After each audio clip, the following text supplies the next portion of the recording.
জংয়ের সামনে গাছের ওপর থেকে একটি সাপ পড়তেই সাপটিকে ধরার জন্য জং তার পিছন পিছন যেতে থাকে। পিছু করতে করতে জং একটি গুফার কাছে চলে আসে এবং সেটির ভিতর ঢুকতেই সেখানে অনেক বড় বড় ডিম দেখতে পায় সে। যেন মনে হচ্ছিল এগুলো কোনো ডাইনোসরের ডিম।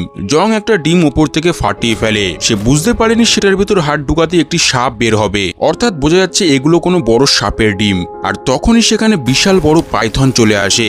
আসলে এই ডিমগুলো এবং গুফাটা ছিল এই পাইথনের। আর জং এখানে ঢুকে ভীষণ বড় ভুল করে ফেলেছে। সাপটি আগেও অনেকজনকে গিলেছিল আর এসব দিকেই ভয়ে জং তাড়াতাড়ি গুফা থেকে বেরিয়ে পালাতে শুরু করে। কিন্তু পাইথনের সামনে থেকে বেঁচে ফেরা অতটাও সম্ভব নয়। দৌড়াতে দৌড়াতে একটি সুচলো গাছের গুড়ি জংয়ের পেটে ঢুকে যায়। তাও জং বাঁচার জন্য জখম অবস্থাতেই পালাতে থাকে। সাপটিও তার পিছনেই আসছিল। আর এই তাড়াহুড়োতে জং একটি পাথরে পিছলে পড়ে যায়। দেখা যায় তার পেট থেকে অনেক রক্ত বের হচ্ছিল।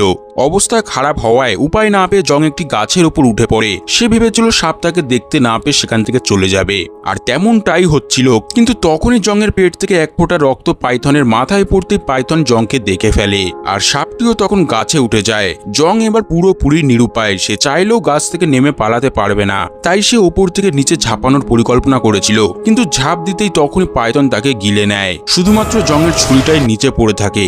এদিকে জংয়ের সাথীরা কেবিনে পার্টি করছিল। তারা অনেকক্ষণ ধরে জংকে কোথাও দেখতে না পেয়ে ভীষণ টেনশনে পড়ে গেছিল, কারণ এই জঙ্গল খুবই বিপজ্জনক। তাই তারা সবাই মিলে জংকে খুঁজতে বেরিয়ে পড়ে।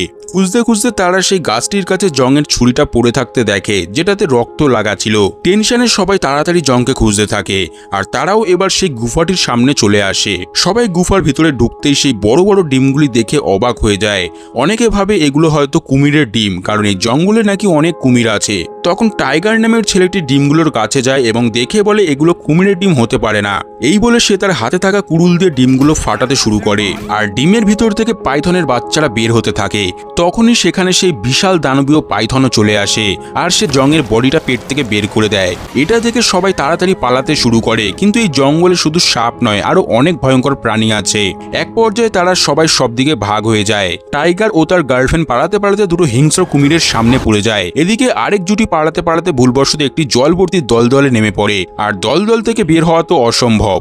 তখনই বাকি সাথীরাও সেখানে চলে আসে। দেখা যায় গড়াতে গড়াতে টাইগার ও তার গার্লফ্রেন্ডও এই দলদলে এসে পড়েছে। কিন্তু তারা একদম ধারে থাকায় লাঠি বাড়িয়ে সাথীরা তাদের বাঁচাতে সফল হয়। কিন্তু দলদলের মাঝে থাকা দুজনকে বাঁচানো খুবই কঠিন ছিল, কারণ একটি বড় লাঠি বাড়ালেও সেটি মাঝখান অব্দি পৌঁছাচ্ছিল না। এদিকে শিকার দেখতে পেয়ে সেই হিংস্র কুমির তাড়াতাড়ি দলদলের দিকে এগিয়ে আসছিল। কিন্তু তখনই পাইথন এসে কুমিরটাকে ধরে ফেলে। এই জায়গাতে থাকা বিপজ্জনক দেখে নিশান তার গার্লফ্রেন্ডকে বাঁচানোর জন্য নিজে বলিদান দিয়ে দেয়। কষ্ট হওয়া সত্ত্বেও সবাই নিশানকে ফেলে কেবিনে পালিয়ে আসে। কিন্তু বিপদ এখনো কাটেনি, কারণ একজন এখনো বাইরেই রয়ে গেছে। তারা বাইরে তো বের হয়, কিন্তু মেয়েটিকে বাঁচানোর আগেই পাইথন এসে তাকে গিলে ফেলে।